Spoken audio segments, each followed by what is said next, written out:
আসসালামু আলাইকুম doctor sir, কেমন আছেন? ওয়ালাইকুম আসসালাম। আলহামদুলিল্লাহ, আপনি কেমন আছেন? আলহামদুলিল্লাহ ভালো আছি। বসেন।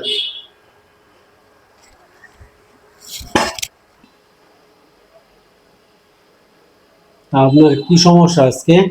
বলেন তো, কি জন্য আসলেন? ডাক্তার স্যার, আমি তো রাতে ঘুমাতেই পারি না। কাম করেন তাহলে, রাতে যেহেতু ঘুমাতে পারেন না তাহলে দিনে ঘুমান। আমি তো দিনের কাজ করি, দিনে ঘুমাবো কেন? তাহলে দিনের কাজটা রাতে করেন, দিনে ঘুমান। ডাক্তার স্যার, আপনি আবার কোন ধরনের চিকিৎসা? আরে এটাও চিকিৎসা, মাথা খাটায় কাজ করেন। মাথা খাটায় না কাজ করলে কেমনে হবে? বুদ্ধি খাটাতে হবে সব জায়গায়। আপনি যেহেতু রাতে ঘুম আসে না, তাহলে ঘুমটা রাতে দিনে ঘুমান আর রাতে জেগে থাকেন, তাহলেই তো হয় সমাধান।